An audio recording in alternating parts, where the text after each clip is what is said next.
Hi everyone, this lecture discussion is about the integumentary system. The cutaneous membrane, or generally called the skin, or the integumentary system, is the outer covering of our body, and we rely on it for protection. In this lecture, the skin will receive most of our attention, but first, let us discuss the other membranes of the body. The two major categories of body membranes are the epithelial and connective tissues. They are classified in part according to their tissue makeup. So again, body membranes cover surfaces, they line body cavities, and they form protective or lubricating sheets around the organs. Ang epithelial membranes, we have the cutaneous, which is the skin. Mucous, we have mucous membranes in the respiratory system, digestive organs, urinary tract, and the reproductive tracts. Serous membranes are those found in the abdomen, in the lungs, and in the heart. The peritoneum, the pleura, and the pericardia respectively. And si connective membrane naman, these are the synovial membranes. They surround joints, the bursa, and tendons of the skeletal system. Let us now further discuss the membranes cutaneous, mucous, serous, and synovial. Cutaneous membrane is the focus of this lecture. The skin, it's a dry cutaneous membrane exposed to air. It is composed of two layers, the superficial dermis, the superficial epidermis, and the underlying dermis. Si epidermis, it's composed of stratified squamous epithelium, while the dermis is mostly dense or fibrous connective tissue. Mucous membranes are moist membranes which are composed of different types of epitheliums resting on a loose connective tissue. So yung epithelial type, it depends or it varies on the site of the mucous membrane. It lines all body cavities that open to the exterior. So if you look at these examples, the hollow organs of the respiratory tract, the digestive tract, the urinary tract, and the reproductive tract. These are tracts. Ibig sabihin, dire-diretso na daluyan. At yung mga tracts na yan, they are containing organs, and the cavities containing them are made up of mucous membranes. And these body cavities open to the exterior palabas ng katawan. Respiratory system, for example, that tract, yung open to the exterior niya is the nose. Yung digestive system, yung tract na yon, yung lining ng cavity ng tract na yon, it's made up of mucous membrane, palabas ng mouth. Same with urinary, sa urethra, and reproductive tracts, again, yung tracts na yon, the cavities of these organs in the reproductive tract are lined by mucous membrane, palabas naman ng genitalia. That's why in all cases, they are moist membranes, and they are almost continuously bathed in secretions. And aside from secretion as a function, these mucous membranes also function in absorption. Third are serous membranes, or also called serosa. It's a layer of simple squamous epithelium resting on a thin layer of areolar connective tissue. It lines most cavities that are close to the exterior. So in contrast to the mucous membranes, which line open body cavities, merong exit out of the body yung tract. Ang serous membranes, wala. They usually occur in pairs.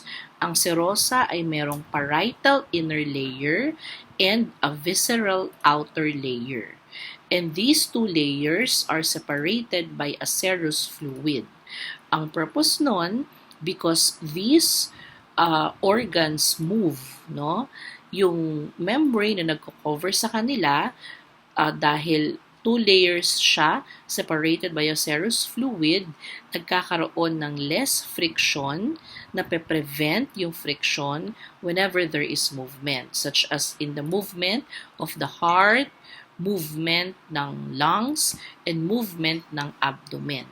So there are three specific locations ng mga serous membranes na ito. And I have mentioned already, si pericardia, siya yung serous membrane na nagko-cover ng heart. Si pleura or the pleural cavity, the pleura is the serous membrane covering the lungs. And peritoneum is the serous membrane covering the peritoneal cavity. Naglaline siya nito, particularly covering the abdomen or the abdominal organs. The last membrane, the synovial membrane, is a loose areolar connective tissue and they contain no epithelial cells. Its function is to line the fibrous capsules surrounding joints, bursa, tendons, and they also secrete fluid. These will be further discussed sa ating skeletal system. They mostly provide a smooth surface and they also secrete a lubricating fluid, so it cushions organs moving against each other, especially during muscle activity or movement. As mentioned, the skin will be the focus of our discussion, and the skin or the integumentary system, it is absolutely essential because of its many functions, one of which is basically for protection. Second, tumutulong din siya sa body heat loss or heat retention. And it also aids in excretion of some waste products via perspiration. And lastly, it also synthesizes vitamin D. The skin's commonly known layers are the epidermis and the dermis. The epidermis is stratified squamous epithelium and it is capable of becoming hard and tough, so basically for protection. The dermis, on the other hand, is mostly made of dense connective tissue and fairly tear-resistant. The epidermis and the dermis are firmly connected. However, may mga factors that can cause them to separate, such as burns or friction. And when they separate, it allows interstitial fluid to accumulate in the cavity between them. And that will actually result in a blister. It's a type of skin lesion which will be further discussed later on. Now, in between epidermis and dermis are the epidermal appendages. They are down growths in between. These are the sebaceous glands, the sweat glands, the hair and hair follicles, and even the nails. We'll also have a separate discussion on that. Now, the skin and its appendages, collectively, sila yung tinatawag natin na integumentary system. The subcutaneous or the hypodermis, on the other hand, it is an essential adipose or fat tissue. It's not really considered a part of the skin, pero meron siyang importanteng function also in the integumentary system. The epidermis is the outer skin layer and again, it is tough. It's avascular, it has no blood supply on its own.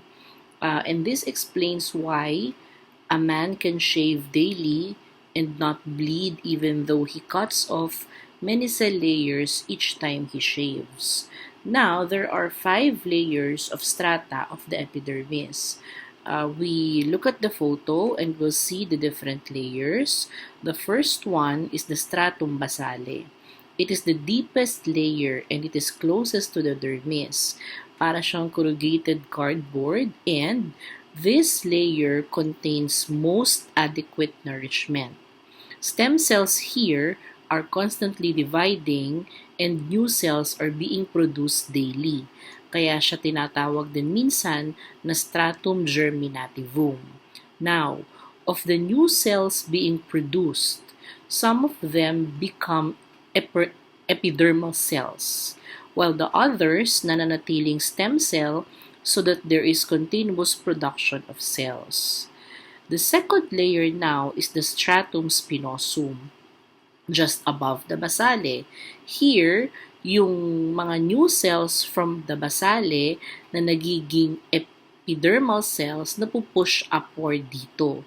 Medyo lumalayo ngayon sila dun sa source of nutrition from the basale. It's made up of pre-keratin. And when you talk about keratin, it's a protein durable overcoat for the body, generally for protection kasi tough, no, yung skin. The third layer is the stratum granulosum. Sa stratum granulosum, ito yung mga epidermal cells further na move upward.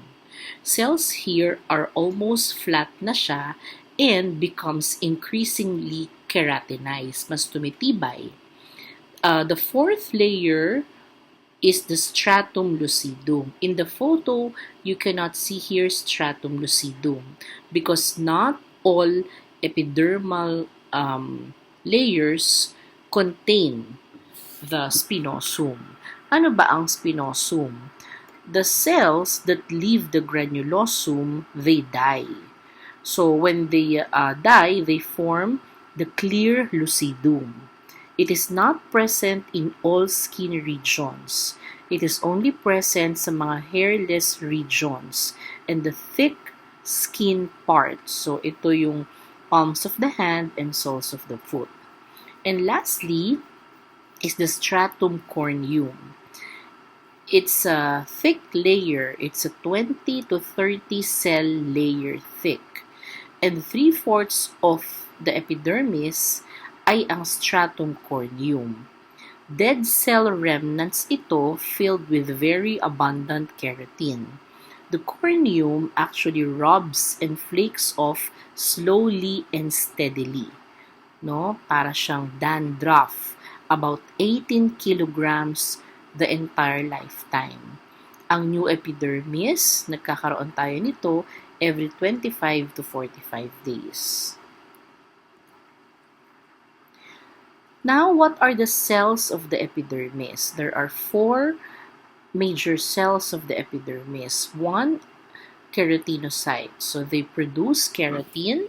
And again, pag sinabing keratin, fibrous protein, but it's a non-edible protein, making the epidermis a tough protective layer.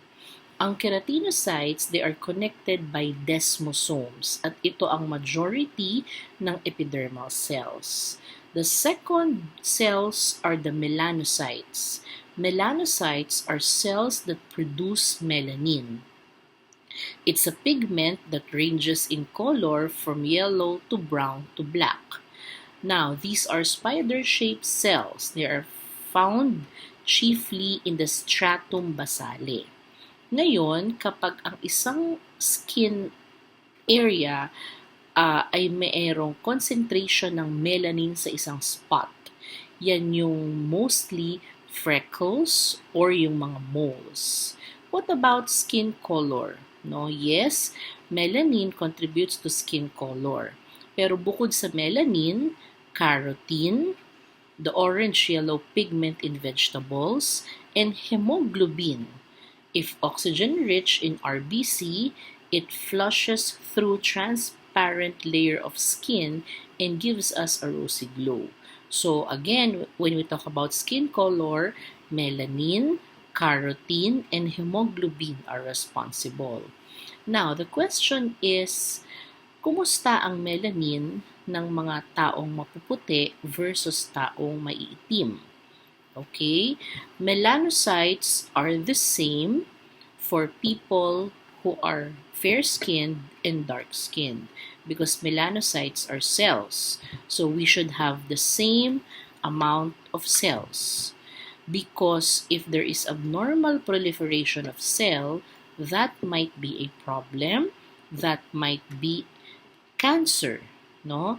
Pero when we talk about fair and dark-skinned colored people, melanocytes are the same in number, but it's how the melanocytes produce melanin. For white people, the melanocytes produce less melanin. For the dark-skinned people, the melanocytes are very active when producing melanin. Kaya yung pigment nagdi-differ. What about when you expose yourself to the sun? Bakit ikaw mas umiitim? Because sunlight activates melanocytes. So they produce further more melanin. Kaya you have to take care of your skin and prevent too much exposure to sunlight. Because if it is excessive or if there is excessive ultraviolet radiation, one is coming from the sun, yung melanocytes nagiging very active to produce melanin. Sa sobrang active niya, nagkakaroon nga ng increased risk din for abnormal proliferation of the actual melanocytes, which is, as mentioned a while ago, cancer. The third cells of the epidermis are the epidermal dendritic cells. These cells alert and activate the immune system whenever there is a threat, such as bacterial or viral invasion. So, yung cell, bilang protective layer siya, kailangan din niya ng protection for itself. Ito yung inflammatory cells of the skin. And last are the Merkel cells. The Merkel cells serve as touch receptors of the skin. Ito ay associated with sensory nerve endings. Remember, the Merkel cells help us to identify if it is soft versus hard, smooth versus rough, no? But then again, it's not the skin who identifies the difference. Andito lang yung receptor para ma-receive yung stimuli, but still, it's the brain who interprets the different touch sensations. Let us now go to the epidermal appendages, yung mga downgrowths ng epidermis and dermis. We have cutaneous glands. There are two types of cutaneous glands, the sebaceous and the sweat. Ang sweat glands, whether eccrine or apocrine.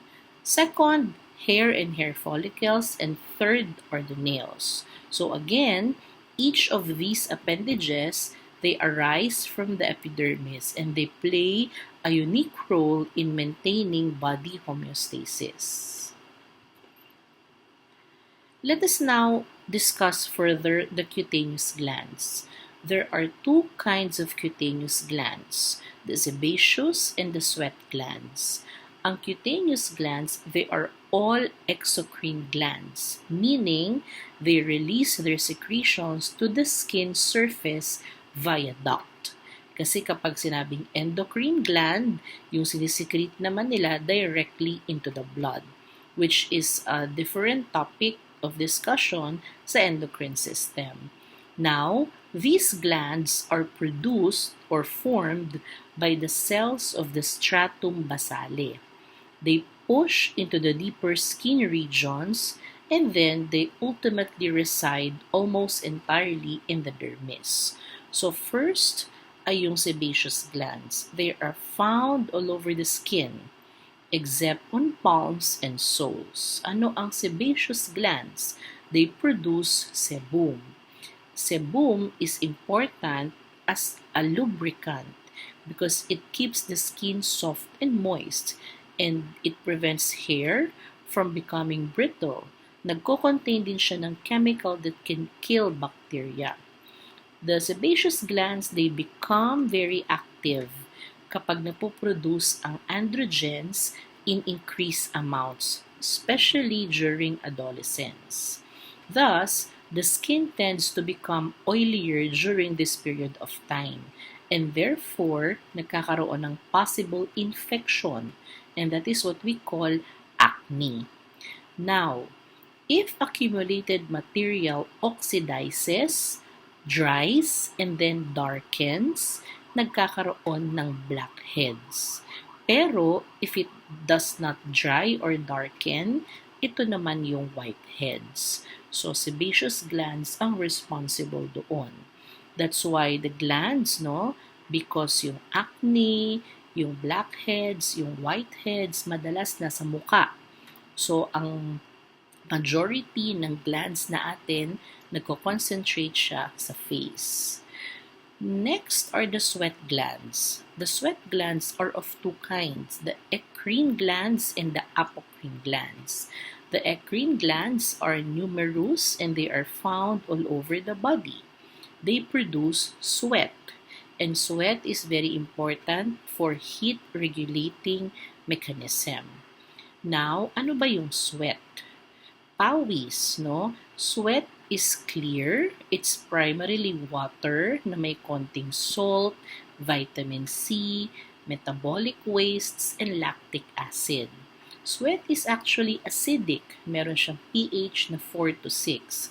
And this inhibits growth of certain bacteria. So again, importante siya for heat regulating system of the body. Kasi pag tayo ay pinagpapawisan, no, ibig sabihin no, nilalabas ng ating katawan yung init na nararamdaman sa loob ng katawan. Ngayon, saan madalas maraming eccrine glands? So, think of the locations in your body na madalas kang pinagpapawisan. Majority is in the forehead, it's in the back, no, sa likod, posterior chest, and minsan may mga tao, no, marami ding sweat glands or eccrine glands sa palms or soles of the foot. May mga areas din ng katawan na walang eccrine glands, so hindi ka dito pinagpapawisan, lips and genitalia. Next is the apocrine glands. Apocrine glands are found in axilla and genitalia. Its minimal role is on thermoregulation and sexual arousal. So, ang apocrine glands naman, they begin to function during puberty under the influence of androgens. Yung secretion niya, it usually contains fatty acids, protein, and it's milky or yellowish in color. Generally, wala siyang amoy. But when bacteria live on the skin, nagkakaroon ng source of nutrients yung bacteria for their growth. Kaya nagkakaroon minsan ng musky, sometimes unpleasant odor. And look at the location, it's in the axilla and genitalia. No? Hair and hair follicles. Ang ating hair, it contains keratin and melanin. So, ang keratin, again, it's a non-edible protein to toughen hair. Yung melanin naman, siya ang nagbibigay ng pigment sa ating hair. Melanocytes in the hair bulb produce different types of melanin. Kaya merong iba-ibang hair color, ang iba-ibang lahi, from blonde to black, no?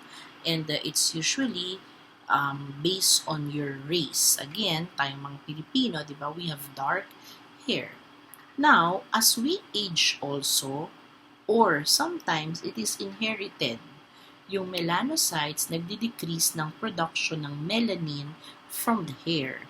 That is why hindi na nagpo-produce ng melanin or less melanin sa hair sa mga tao na tumatanda or kung may lahi. Yun yung pagkakaroon ng puting buhok or what we call the gray hair. Now, hair is also an important part of body image. Pero may mga body parts, no, na walang buhok. The palms of the hand, the soles of the feet, the nipples, the lips.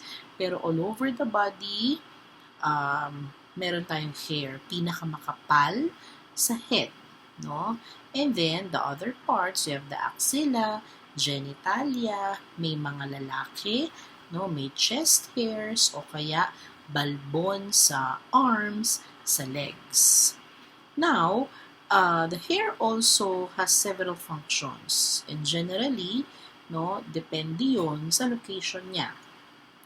Sa head, it guards the head against bumps.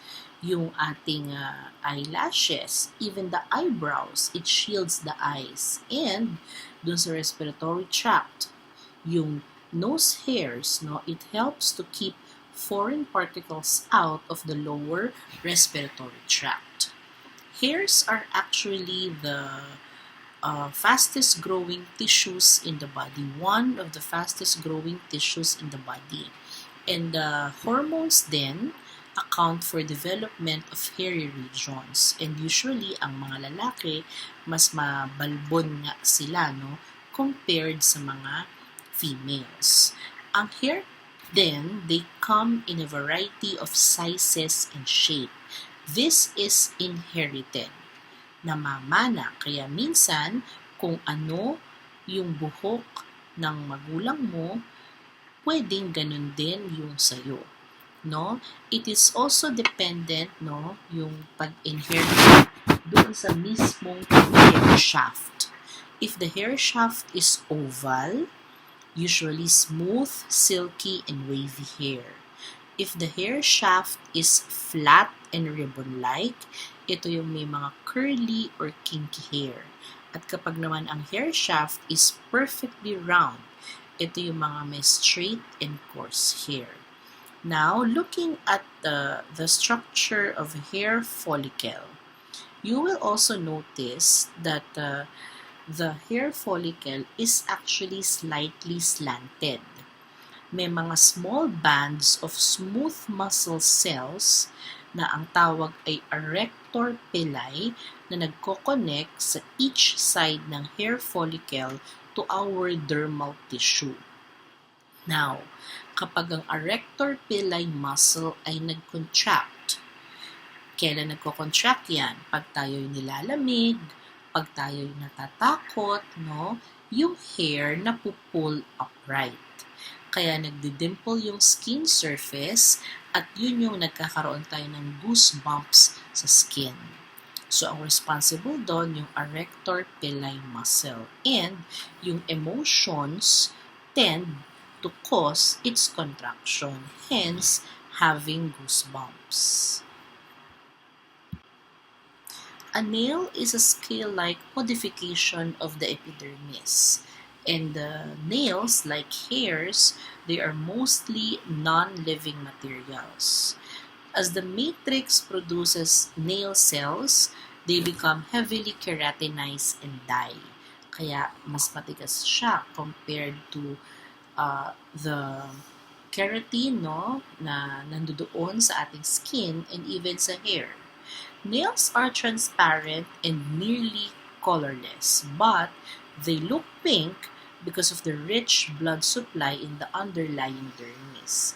At kapag itong oxygen in the blood is low, yung ating nail bed nagtitake on a cyanotic cast. Kaya isa ito sa chine-check natin to be able to identify if a person has a good oxygen supply in the blood. Dermis. Ang dermis now, the innermost layer of the skin, is a strong, stretchy envelope that helps to bind the body together.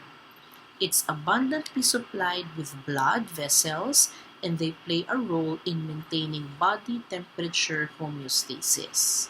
Compared to the epidermis na avascular, ang dermis maraming blood supply. Dermis is thick on the palms of the hands and soles of the feet, but it is quite thin on the eyelids. Now, talking about the body temperature. When body temperature is high, ang capillaries ng dermis, they become engorged with heated blood, and skin becomes red and warm.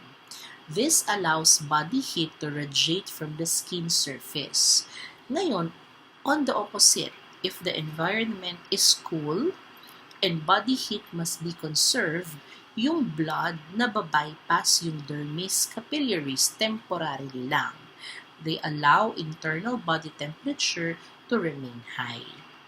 Also in the dermis, both collagen and elastin fibers are found all throughout.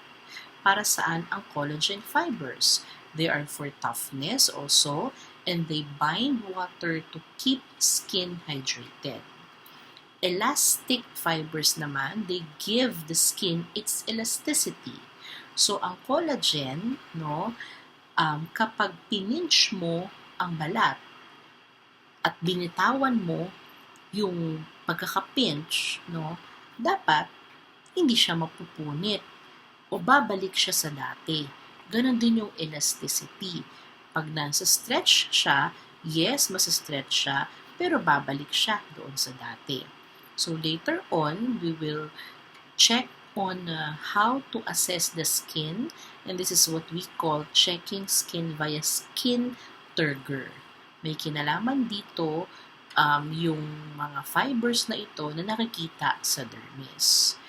Intradermal injections are delivered into the outer layer of the dermis. So, mag-i-injection kayo, and when you do that intradermal injection, dito yon just underneath the epidermis. Usually, anong mga gamot ang binibigay na intradermal? Skin tests, no? When you do skin tests, it's given via intradermal route or ID. Ano ba yung mga skin tests? Mostly, these are the antibiotics. I-check muna if you are allergic to the antibiotic. Ibibigay siya just in the dermis, no? Intradermal injection to identify kung kaya mo siyang i-take. And then, if no signs of allergy in the skin develop, then safe siya to be given via other routes, which is the actual route nung gamot mismo na yon. Saan madalas nag-intradermal injection route? It's usually in the inner surface of the forearm.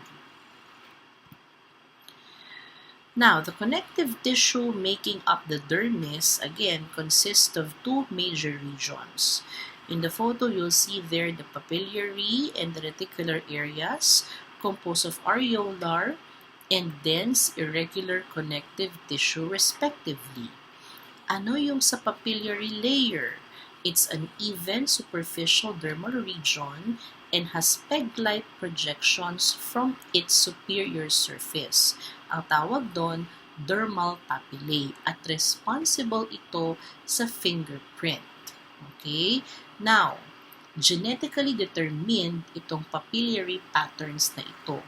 Yung ridges ng fingerprint, they are well provided with sweat pores, and they leave a unique identifying films of sweat called fingerprints on almost anything they touch. Merong tatlong general classes ng fingerprint, and we'll be doing that in the laboratory portion. Ang papillary layer then contains capillaries for nourishment and houses pain and touch receptors.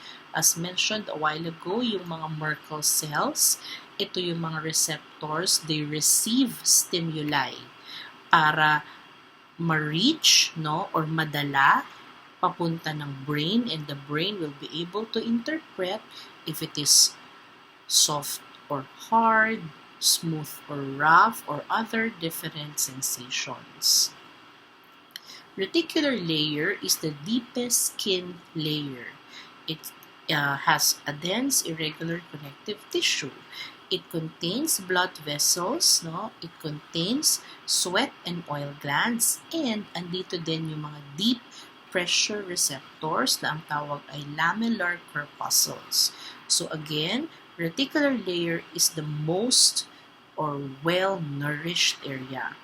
Andito din yung root ng mga cutaneous glands, no? Just like the sweat and the oil glands. And andito rin responsible yung receptors for deep touch, yung mas malalalim na pressure receptors.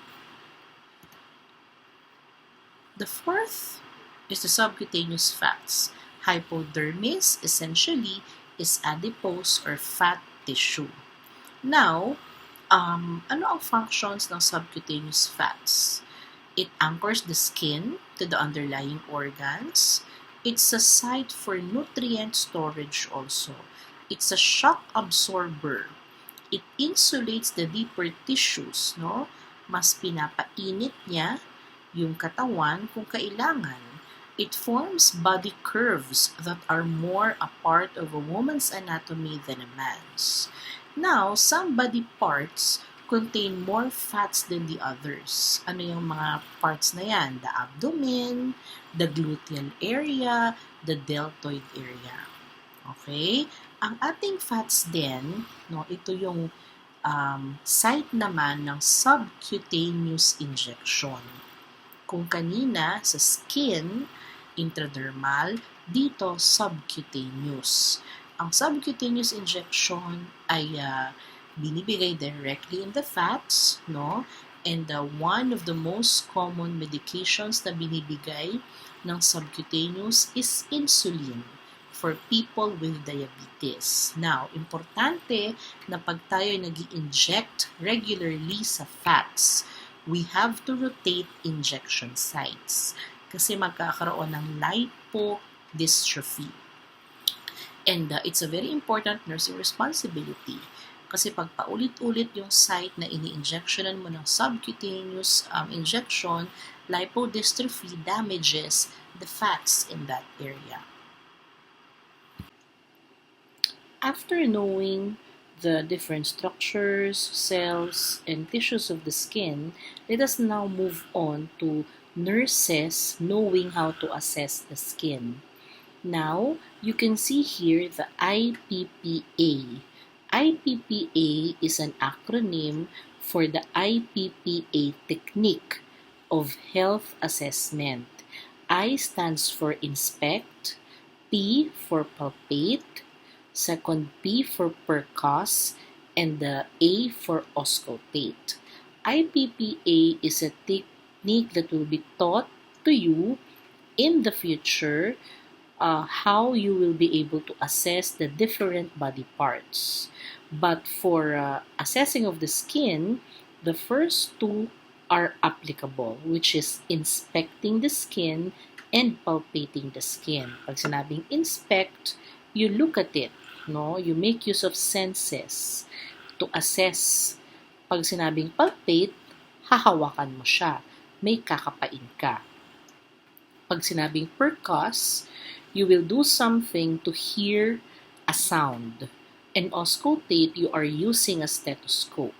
So for the skin, we take note of the IP part. Okay? Color. Ang normal color ng skin, of course, should be pinkish. Ibig sabihin, yung balat, no, may enough na blood supply, and underlying the skin also, okay yung oxygen na nagsusupply doon sa skin. Pale, ibig sabihin, baka posibleng merong bleeding o pagdurugo, kaya maputla. No?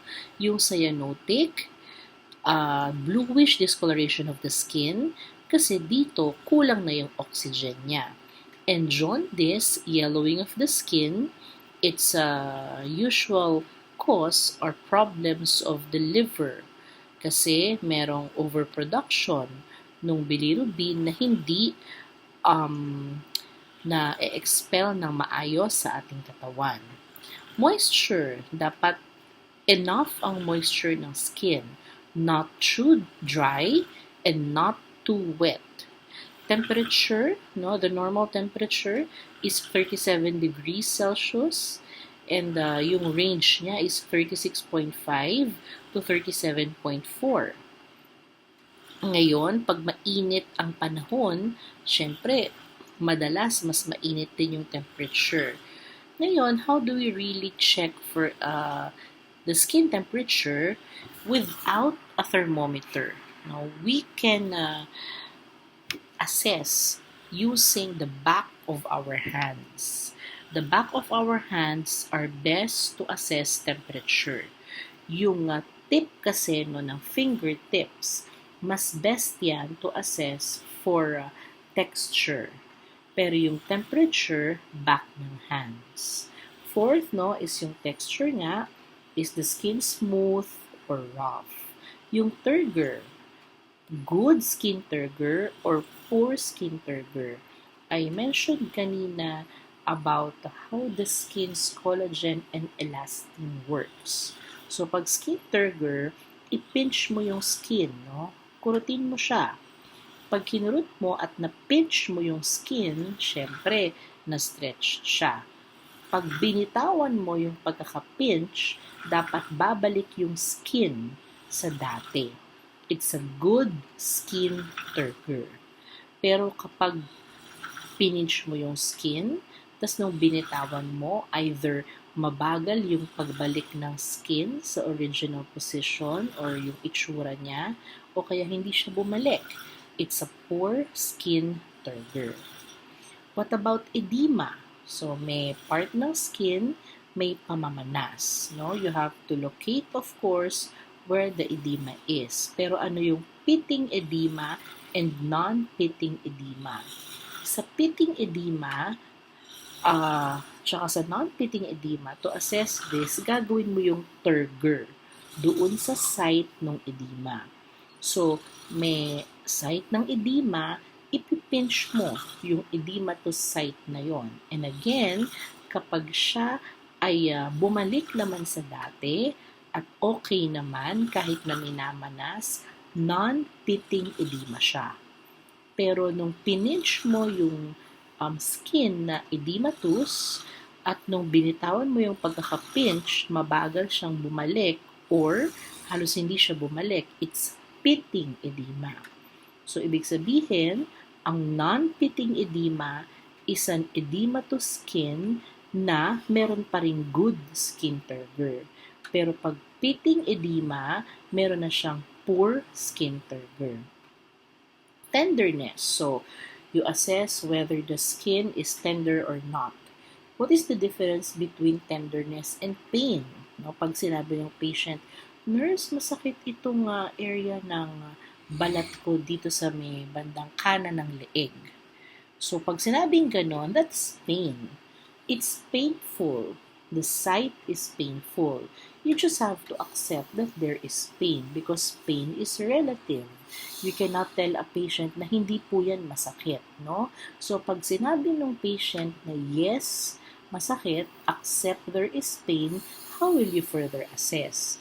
Doon yung papasok yung tenderness. So, ang pwede mong gawin, maaari ko po bang hawakan?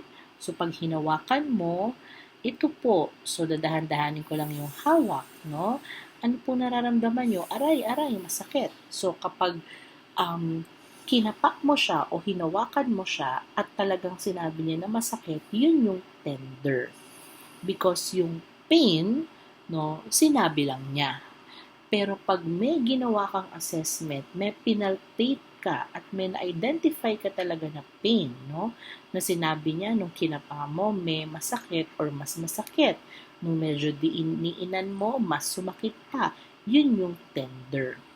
And non-tender if there is no pain. Odorless ang skin generally, no? Pero may mga parts ng skin, lalo na yung mas maraming skin folds na mas pinagpapawisan, no? Sometimes meron siyang distinct odor.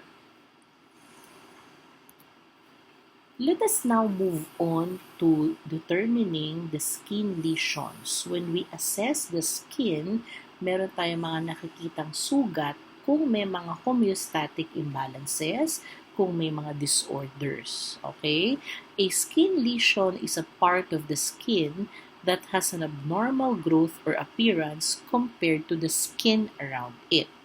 May dalawang category ng skin lesions. One, primary lesions. Ang mga primary lesions, they are abnormal skin conditions na pwedeng present at birth, congenital, or na-acquire over a person's lifetime. So, ito yung actual, acute primary lesion. Yung secondary lesion naman, it's a secondary or it's the result of irritated or manipulated primary skin lesion. So, ito yung mga primary skin lesions that has changed over time. For example, kinamot mo kasi, so may changes, no? Over time, na-irritate, na-manipulate yung primary lesion. These are the primary lesions that we will discuss. So let us further explain and try to identify how it looks like. Macule. So it's a flat discoloration. Basta flat, no? Pero nag-iba yung kulay, it's a macule. Example niyan, yung mga freckles. Next is a papule. Pag sinabing papule, its solid elevation is less than 0.5 cm. So may umukbok na matigas.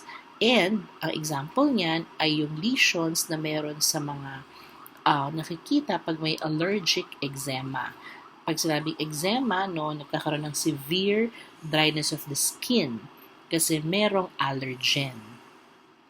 Nodule is like a papule, pero mas malaki siya, no?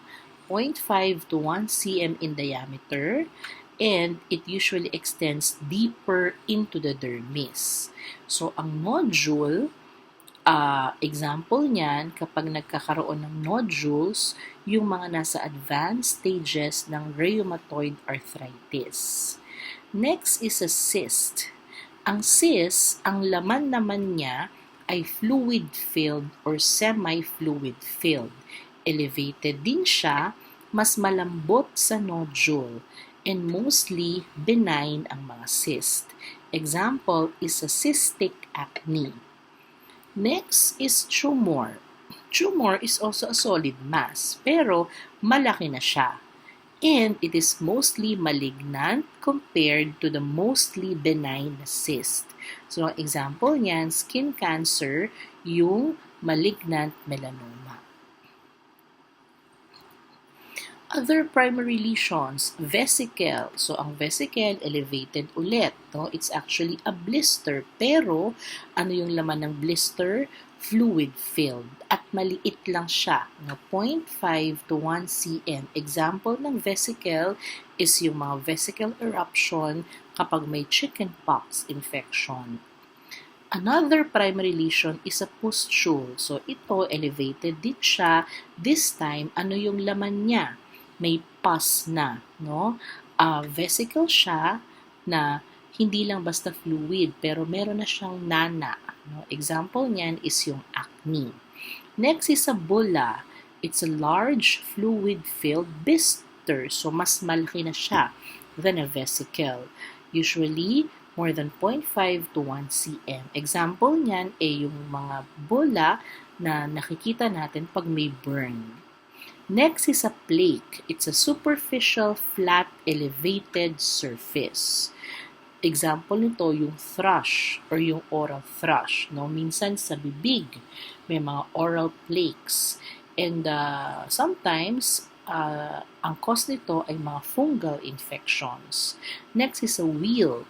It's an edematous, transitory plaque in dermis. So, example nito, yung binanggit ko kanina, no, pag kayo ay mag-i-intradermal injection at nag-skin test, pag-inject nyo nung gamot, just enough to make a wheal, bubukol within the epidermal area. No? Ang mga ibang example nito, yung kinagat ka ng insect, no? Yung pantal, nagkaroon ka ng pantal, no? Or sometimes mga mild allergies. Let's now go to the secondary skin lesions. So, skin lesions that has changed over time o kaya na manipulate, na irritate ang primary lesions. Crust. Ito yung mga dried serum or exudates. Example, impetigo. Infection ng impetigo na ang cause ay mga infectious bacteria. Scale. It's an epidermal thickening with flakes of cornified skin layer. So, para siyang yung mga stratum corneum na ngapal, nagkaroon ng maraming flakes. No? Example nito, psoriasis. Psoriasis is a chronic skin condition. Para silang nagbabakbak yung balat nila. Fissure, it's a crack or split. Example niyan, athlete's foot, and usually caused by a fungal infection also. Erosion, there's a partial loss of epidermal layer. Parang may natuklap na layer ng epidermis. So example, mga insect bites. Ulcer is more deeper than the loss found in erosion. Kasi ang ulcer may extensive loss na ng epidermal layer na minsan nag-extend pa nga sa dermis. Example niyan, yung mga decubitus ulcer. Scar, ito yung peklat, no? It's a sign na nag-healed na siya. There is collagen excess after injury. Example nito kapag inoperahan o yung mga surgical healing na wound. And last is atrophy. Pag nagkaroon ng atrophy, ibig sabihin nawawala yung some portion ng skin. For example, paralysis kasi nawawala na yung movement, no? Nauubusan na rin ng blood flow. These homeostatic imbalances of the skin, they cause the different kinds of skin lesions discussed earlier. So ito yung mga skin infections and allergies, skin burns, skin cancer. So sa mga conditions na ito, dito tayo nakakakita ng mga vesicle, no? Blisters, tumors. Okay, so let's discuss them now one by one. Skin infections and allergies. So, as mentioned a while ago, yung athlete's foot, no, it's itchy, red, peeling of skin between toes. Infection with fungus tinea pedis. Boils in carbuncles, most commonly known as pigsa. No, yung boils caused by inflammation of hair follicles and surrounding tissues. And yung mga carbuncles naman, they are clusters of boils. Sila ay mga infection from a Staphylococcus bacteria.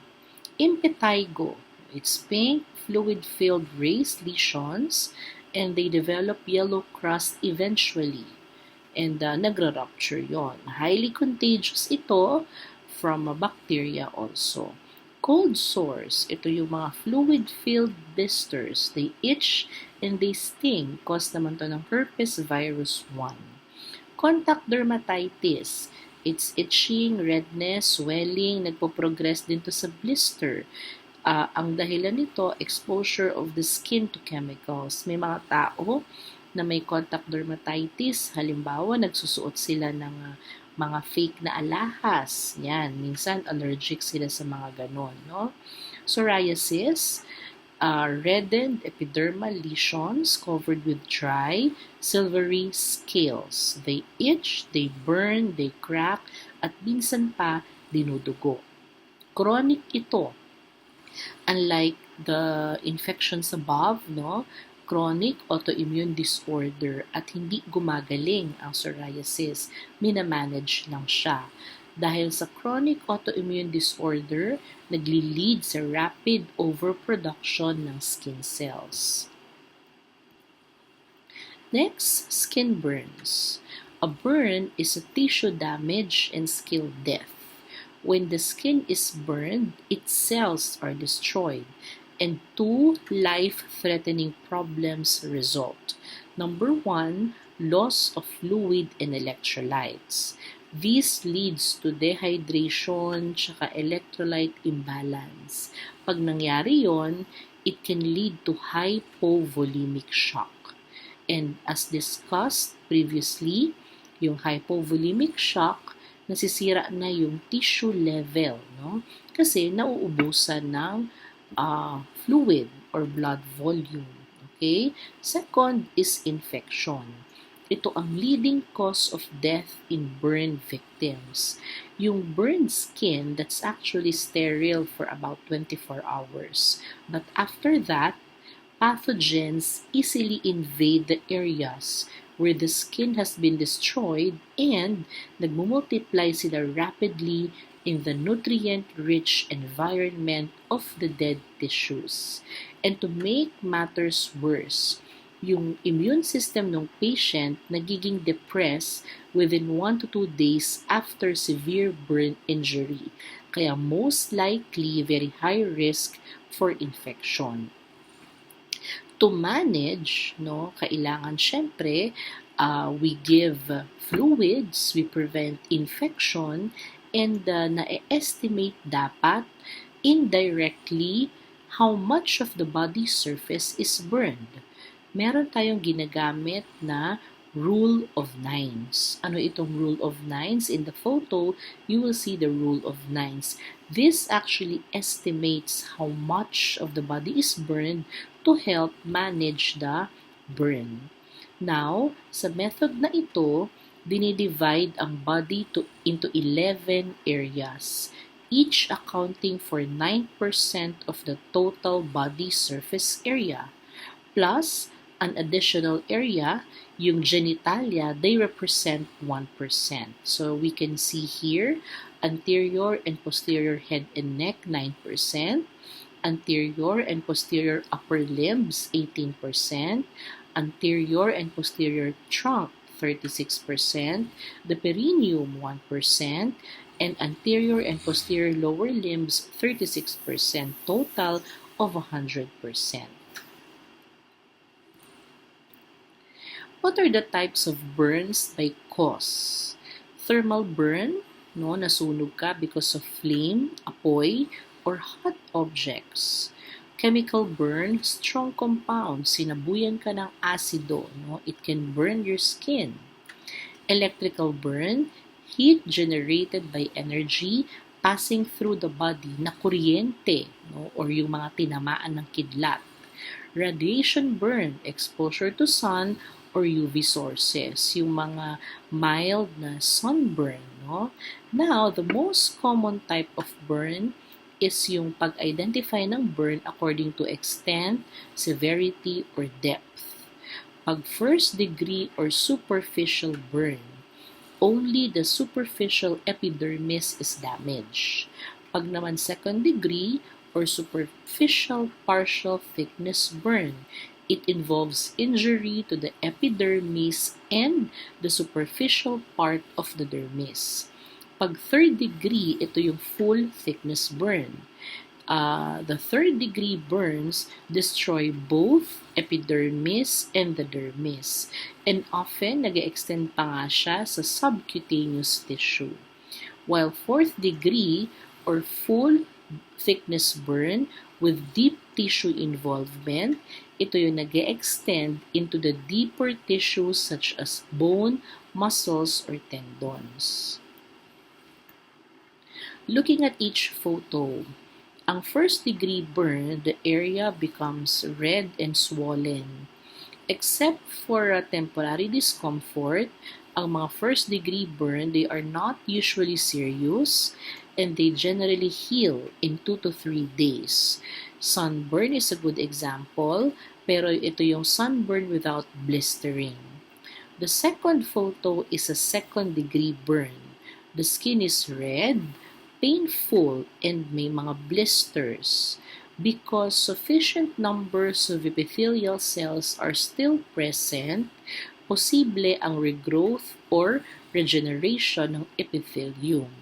Ordinarily, wala namang permanent scar, lalo na kapag naalaga ang mabuti at na-prevent ang infection.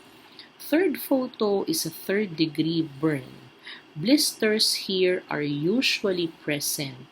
At yung burned area, they appear blanched, gray-white, or blackened. Yung nerve endings dito, destroyed. Kaya dahil na-destroy ang nerve ending, yung burned area actually hindi siya masakit. Ngayon, sa third degree burn, regeneration is not possible, unlike in the second degree burn. Kasi meron pang mga epithelial cells. Dito, wala ng epithelial cells, so they cannot regrow. Remember, yung epithelial cells, especially yung nandoon sa stratum basale, sila yung gumagawa ng new skin cells. As a third degree burn, fully destroyed yung epidermal layer. That is why kailangan ng skin grafting. It's an operation. It must be done to cover the underlying exposed tissue. Sa fourth degree burn naman, these burns appear dry and leathery. And again, they require surgery and grafting para ma-expose o para ma-cover yung mga na-expose na tissue.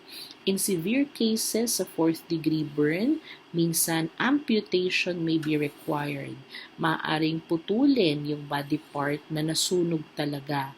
It saves the patient's life. Last of the homeostatic imbalances is skin cancer. There are three most common malignant cancers of the skin. Yung basal cell carcinoma, the squamous cell carcinoma, and the malignant melanoma. In a skin cancer, the most important risk factor is overexposure to UV radiation. Maaring yung sunlight, no, yung mga nagpapatan.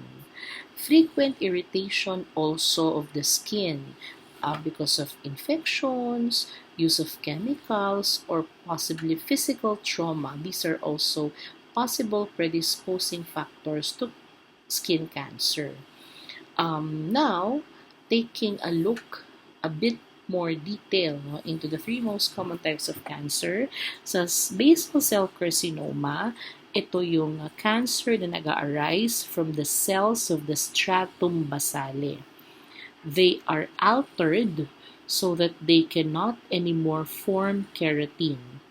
They no longer honor the boundary between epidermis and dermis, kaya nagpo-proliferate siya. They invade the dermis and even the subcutaneous tissue. So again, di ba, sabi ko nga, kapag merong overproliferation ng cell, it is not normal. It may be cancer. Second is squamous cell carcinoma. Ito naman nag-arise yung cancer from the stratum spinosum. And meron ulit abnormal proliferation of cells. Third is malignant melanoma. Cancer naman ito of melanocytes. So sabi ko nga, whether maputi ka or maitim, pare-pareho lang tayo ng dami ng melanocytes. It's how active they are. So kung less active, konti melanin, more active, mas maraming melanin. Pero pag yung melanocytes kasi mismo ang dumami, it could be cancer or malignant melanoma. The ABCDE rule is an important rule to help recognize skin cancer. So, yung mga lesions sa balat o kaya yung mga nunal, no? Sometimes we really have to check on that to help recognize early signs of skin cancer. ABCDE asymmetry. Any two sides of the pigmented spot or mole do not match. Parang hindi pantay. B, border irregularity. Yung border niya kakaiba o hindi smooth yung indentation. Medyo rough, no? And the C for color. Yung spot nag-iiba ng kulay. Yung nunal mo na parang nagbabago ng kulay. D for diameter, lumalaki. And E for evolution, nag-iiba siya ng itsura. Okay? Ngayon, in general, management for skin cancer is the same with management for all types of cancer, which is, it's usually a combination of surgery, chemotherapy, and radiation. That's the end of the integumentary system lecture. Thank you very much.